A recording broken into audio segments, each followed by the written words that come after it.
এটা ছিল একটা ব্ল্যাক ল্যাবরেটরির কেস, যে এই কমপ্লেন নিয়ে আসে যে কুকুরটা খাওয়া দাওয়া করছে না এবং সে পায়খানা করছে না, সে বমি করছে এবং বমির সাথে পায়খানা উঠে আসছে। এরপর আমরা কেসটার এক্স রে করাই। এক্স রে করানোর পর দেখা যায় যে তার স্মল ইন্টেস্টাইন সেই পার্টটা অত্যন্ত ফুলে রয়েছে, অর্থাৎ যেটা ন্যাচারালি থাকে না, স্মল ইন্টেস্টাইনের পার্টটা অত্যন্ত ফুলে রয়েছে। এর ফলে এখান থেকে বোঝা যায় যে স্মল ইন্টেস্টাইনে পুরোটা জুড়ে স্টুল রয়েছে, অর্থাৎ সেই স্টুলটা পাস হতে পারছে না। এটা একটা বিশেষ কারণে হয়, কারণটা হলো সিকোকোলিক জাংশন, অর্থাৎ যেখানে সিকাম এবং কোলন এর মধ্যেখানে যে পজিশনটা রয়েছে, অথবা ইলিয়াম এবং সিকামের মাঝখানে যে পজিশন ইলিওসিকাল জাংশন বা সিকোকোলিক জাংশনে ব্লক থাকা।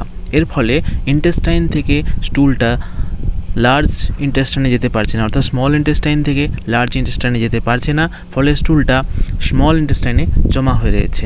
এবং কুকুরটা আমরা যখন ব্লাড রিপোর্ট দেখি সেক্ষেত্রে এএলটি, এএসটি এবং এএলপি তিনটেই হাই ছিল। এর প্রধানত কারণ হলো যখন স্মল ইন্টেস্টাইনের মধ্যে এত পরিমাণ স্টুল জমা হয়ে রয়েছে তার ফলে একটা ডিহাইড্রেশনের সৃষ্টি হয়, অর্থাৎ তখন সার্কুলেটরি সিস্টেম থেকে জল ওই লুমেনের মধ্যে চলে যায়, অর্থাৎ ইন্টেস্টিনাল লুমেনের মধ্যে চলে যায় এবং সেটা সেখানে ট্র্যাপড হয়ে যায়, যেটা পুনরায় সার্কুলেটরি সিস্টেমে আসতে পারে না। এর ফলে একটা ডিহাইড্রেশনের সৃষ্টি হয়, যার ফলে রক্তের প্রেসার কমে যায়। ব্লাড প্রেসার কমার কারণে লিভারে পারফিউশন কম হয়। লিভারে পারফিউশন কম হওয়ার কারণে লিভারের যে সেলগুলো সেগুলো ড্যামেজ হতে থাকে, যার ফলে লিভারের সেলের মধ্যে থাকা এনজাইম এএলটি সেটা রক্তের মধ্যে মিশে যায় এবং যার ফলে দেখা যায় যে এএলটি হাই হয়ে গেছে। এছাড়াও আর একটা কারণ হতে পারে স্মল ইন্টেস্টাইনের মধ্যে জমে থাকা স্টুল, সেখানে ব্যাকটেরিয়া প্রচুর পরিমাণে জমা হবে এবং তাদের থেকে যে টক্সিন ম্যাটেরিয়াল সেগুলো রক্তে মেশে এবং সেখানে গিয়েও কিন্তু লিভার সেলকে ড্যামেজ করে। এবার আসি এএসটি। এএসটি সাধারণত বিভিন্ন রকম মাসেল ড্যামেজ থেকে হতে পারে, এএসটি বেড়ে যায়। এএসটি মাসেল ড্যামেজ হলো সেখানেও এএসটি বেড়ে যায়, লিভার ড্যামেজ থেকেও এএসটি বাড়ে। যেহেতু এতটা ফুলে রয়েছে, পাশাপাশি মাসেলের চাপ তৈরি হচ্ছে, এর ফলে এএসটি বাড়বে।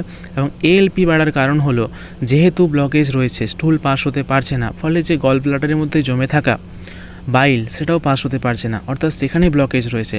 যখন এইরকম কন্ডিশন তৈরি হয় সেক্ষেত্রে এএলপি বেড়ে যায়।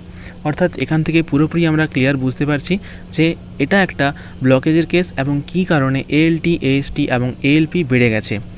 ওকে, এরপর আমরা আসি এর অপারেশন কীভাবে করা হয়। আমাদের যে পেটের ঠিক মাঝ বরাবর, অর্থাৎ লিনিয়া অ্যালবা বরাবর কাট লাগিয়ে চামড়া, ফ্যাট এবং মাসেল এবং লিনিয়া অ্যালবাকে দুদিকে আলাদা করে ভেতরের ইন্টেস্টাইন বাইরে বার করে এনে তারপর সেখানে কোন জায়গায় ব্লকেজ আছে সেটাকে প্রথমে চিহ্নিত করে ঠিক যেখানে ইলিওসিকাল জাংশন, অর্থাৎ তার ঠিক আগেটাতে যেখানে ইন্টেস্টাইনে একটা কাট লাগানো হয় এবং সেই কাট বরাবর হাতের আঙুল এবং ফরসেপের সাহায্যে ব্লকেজটাকে চিহ্নিত করে ব্লকেজটাকে ছাড়িয়ে দেওয়া হয়। অর্থাৎ যদি কোনো জায়গায় ব্লকেজ, কোনো ম্যাটেরিয়াল, কোনো অবস্ট্রাকশন ঢুকে থাকে সেই জায়গাটাকে ছাড়িয়ে দেওয়া হয় এবং তারপর সেই জায়গাটাকে সেলাই করে দেওয়া হয় সেই কাটটাকে। এরপর ইন্টেস্টাইনের কিছুটা দূরে, অর্থাৎ যেখানে কাট লাগানো হয়েছিল তার থেকে কিছুটা দূরে আর একটা কাট লাগানো হয়। ভিতরে জমে থাকা স্টুল তাকে বাইরে বার করে দেওয়া হয় এবং যাতে করে সেই স্টুলটা কোনো পেরিটোনিয়ার মধ্যে চলে না যায় বা পাশাপাশি কোনো অঙ্গের মধ্যে না যায়, সেই জন্য খুব ভালোভাবে এনএস এবং মেট্রোজিল দিয়ে ধুয়ে তারপর সেই কাটটাকে সেলাই করে দেওয়া হয়। সেলাই করানোর পর লার্জ ইন্টেস্টাইন এবং স্মল ইন্টেস্টাইন পুরোটাকে ঢুকিয়ে পুনরায় সেলাই করে বন্ধ করে তারপর ব্যান্ডেজ করে দেওয়া হয়। ব্যান্ডেজ করার পর পোস্ট অপারেটিভ কেয়ার নেওয়া হয়।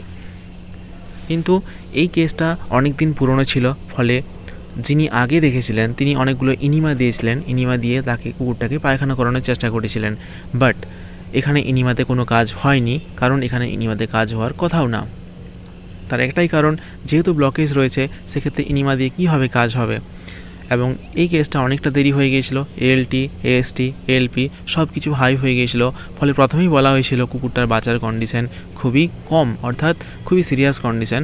রিস্ক বন্ডে সাইন করিয়ে অপারেশন করানো হয়, কিন্তু পরে আমরা জানতে পারি কুকুরটা কিন্তু বাঁচেনি। অর্থাৎ এই ধরনের কেস যদি খুব বেশি বাড়াবাড়তি হয়ে যায় সেক্ষেত্রে বাঁচার সম্ভাবনা খুবই কম হয়ে যায়।